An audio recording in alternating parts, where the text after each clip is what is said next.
So 8 years after Hurricane Katrina slammed the Gulf Coast, Mississippi still hasn't spent nearly $1 billion in federal storm relief aid.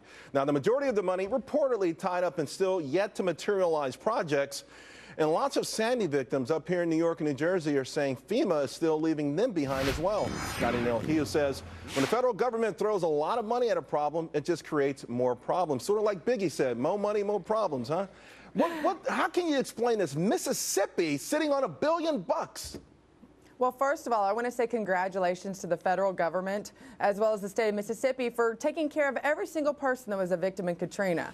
Unfortunately, we know that is definitely not the truth, because when you have $872 million that you have not spent, we know that either A, we over budgeted, or B, there are a lot of people out there that are still hurting. Scottie, I don't think anyone thinks we over budgeted, but doesn't it just show when money flows in, especially big gobs of money, what really is happening there is some sort of infighting. I read where some group wants to build a parking lot. I don't even think that's what the money was earmarked for.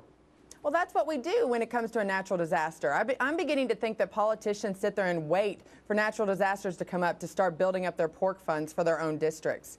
Let's just look at it right now. We know there are people probably in Mississippi watching the show right now that would have loved to actually seen those dollars. But instead, they go to contractors and golfing buddies and people who contribute to congressmen and senators' funds to reelect them. So this is, now they say some of the funds arrived late, but even that was like 2 years later. They said there's some federal restrictions on what they could spend it on, but this is still really inexcusable stuff. But it does really explain why government and government taxes, government largesse is just a problem. To your point, it seems like it never gets to who it's supposed to get to, and that somehow the big boys find a way to divvy it up amongst themselves.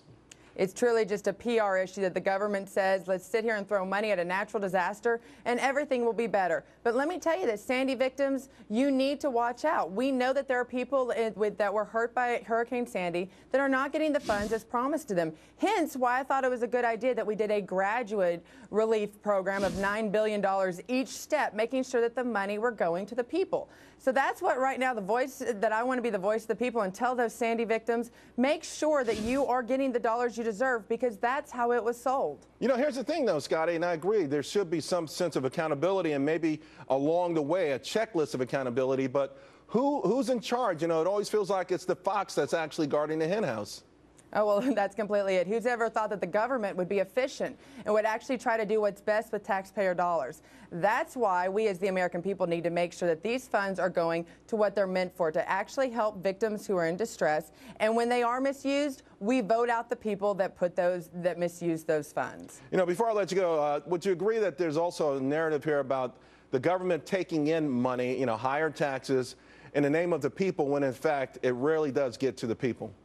And hence why this is why the majority of Americans do not trust our government to make decisions, do not trust the IRS when it comes to Obamacare, and number one, does not trust this administration when it comes to actually providing relief where it's needed. Yeah, well, I got to tell you, this is a mess across several administrations, and it underscores the fact that big government is a big mistake. Scottie Nell Hughes, thanks a lot. We'll see you soon. Thank you, Charles.